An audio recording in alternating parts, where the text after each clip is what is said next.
We've now covered Jesus' triumphal entry into Jerusalem, all the way through Holy Week, crucifixion, and Jesus' coming burial. What more do we need to hear? The prayer book, however, says we also get a sermon. So here goes. I'll keep it very short. We followed along today from Jesus' triumph and recognition, his entry into Jerusalem, to the worst week in his earthly life, including his earthly death. The popular name for this Sunday is Palm Sunday.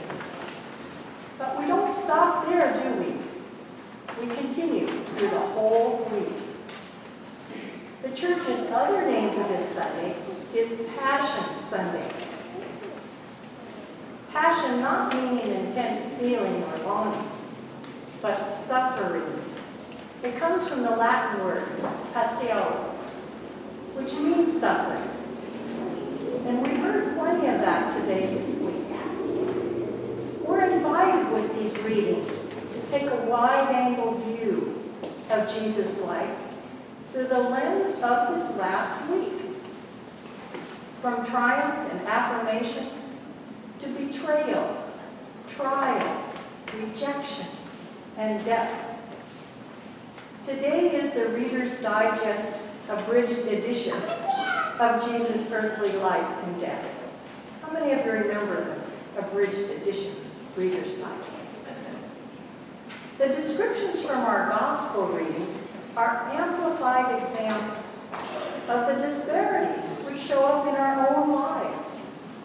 We too have our times of triumph and celebration, and our times of vulnerability and suffering.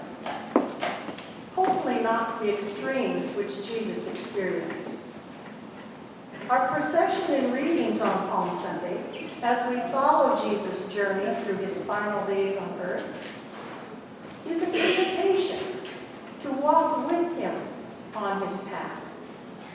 Not just as spectators and sometimes participants at times, but to invite us to intentionally reimagine being there with him, not just cheering him on through his triumphal entry.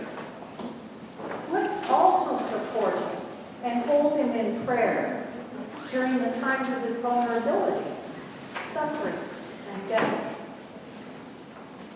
As brothers and sisters to ourselves, we are called to show up for each other also, whether we're supporting others or whether they're supporting us through our times of triumph. We do this because we are all members of the family of God, brothers and sisters. We are never really alone, even when we feel abandoned, as Jesus was by his disciples and followers, and even as he felt abandoned at the very end by God. When you're feeling vulnerable, or you're with someone who is suffering, remember this. God abides with us and in us, and we in him. In closing, this Holy Week, let us intentionally abide with Jesus. I invite you to set some time aside every day to stay and pray with and for Jesus each of these Holy Week days. Be there with him in his vulnerability and suffering.